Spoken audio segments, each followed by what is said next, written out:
Good afternoon. A little bit of a drive and talk, so sorry if there's a little bit of road noise. I am about 85 miles from Le Mans, and I want to talk about classic cars because classic cars and car enthusiasm is the backbone of everything that I do with this YouTube channel. If it wasn't for my love of cars, my love of classic cars, enthusiast cars, and the general freedom of being able to drive a car, then we wouldn't have this YouTube channel. And I want to talk about our good friend Quentin Wilson. Quentin Wilson is now part of the Fully Charged Show franchise, if you will. He's a Tesla ambassador, whatever that may mean. And he's been in the, what was he in the other day?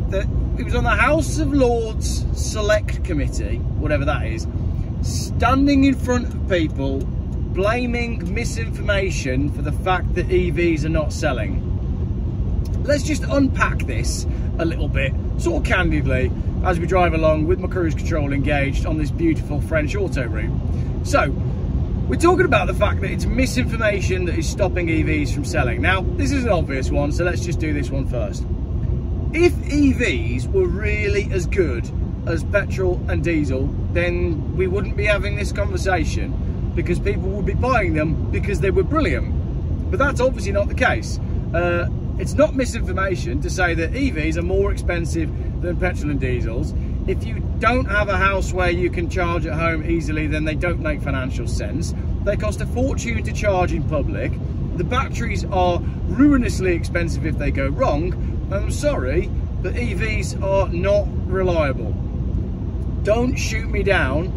I don't believe any modern cars are reliable. Look at the video I've just done about Ford Transit wet belts. Look at what problems Land Rover, Jaguar Land Rover are having with their engines.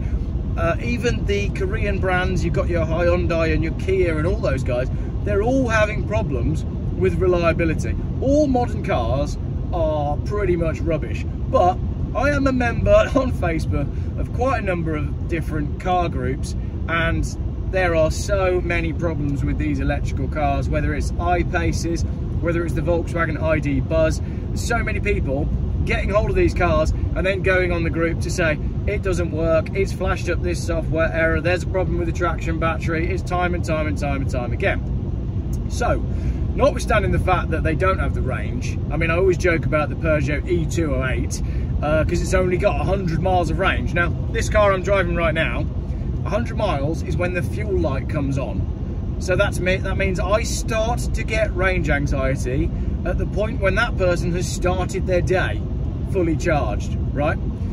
This car I'm driving right now is 30 years old, and today I've driven 411 miles, and apparently on this very same tank of diesel I can go another 400 miles. This car has an 850 mile range, and I like that. I believe that there's freedom in that. There really is freedom in the fact that I can fill this car and, you know, pay cash and get 850 miles of range. That's what I want. I don't want to be coerced. I don't want to be legislated out of cars like this, because you can't tell me that this is bad for the environment when it does, hang on, I'll tell you, 52.6 miles to the gallon is my average for the day. Now, my friend Craig, who has a brand new Volvo XC90 as a company car, doesn't even get the same economy that my turbo petrol version does. He has a company car that has a hybrid battery because he was incentivized into a company car with a hybrid battery, and because he's got a hybrid battery and because he has a very long commute, he's getting less than 30 miles to the gallon out of his car. That means it costs twice as much to run his brand new company car that is green than it does to run this, which makes no sense. Anyway, that was a long introduction to this video. I don't really want to spend this whole video talking about the pros and cons of electric cars, because I don't need to do that. You can do that yourself. Is an electric car going to work for you? Well, have you got a driveway where you can charge it, and do you not need to go very far? Is somebody else paying for your charging? Is somebody else paying for your car? Because if the answer is yes to all of those questions, then depreciation and servicing and purchase price don't matter. So an electric car is going to be perfect for you. What I want to talk about today is the classic car industry, particularly in the context of Quentin Wilson. Now, Quentin Wilson started out on Top Gear, and then he sort of got known as a motoring journalist across all manner of titles, and he still writes classic car value pieces for magazines like Classic Cars, you know, highbrow magazines for the classic car automotive enthusiast. But at the same time, Quentin Wilson is being paid to shill. You can prove it with all the records. I don't need to go in that right now. You know, he's gone all the way down to London to sit in front of the House of Lords to talk about misinformation and say that we need to do something to stop the misinformation to make electric cars. Did he do that out of the kindness of his own heart? Did he invest his own money to go down to London to tell people that electric cars aren't selling and it's the fault of misinformation and that's his hobby, is it? No, he's being paid to do it. Why? This is the thing, right? Quentin Wilson has a collection of classic cars, and I associate Quentin Wilson with classic cars. He's had an E-Type, he has a Mustang, and I think he has a classic Range Rover as well. The problem that you have, and this is the meat of the video, I apologise that it took 6 minutes to get to the meat of the video.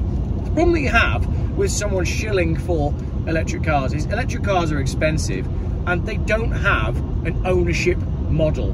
They don't create car enthusiasts. They might be cheaper to get around for some people, they might be practical for some people, but the whole premise as to where the electric car movement goes next is moving away from an ownership model of actually owning a car.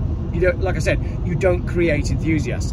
So if Quentin Wilson is going to push electric cars, he's going to push leasing, he's going to push short-term ownership, and the people that he's pushing into that are not going to build the lasting relationships with those cars, notwithstanding the fact that those cars are not going to last.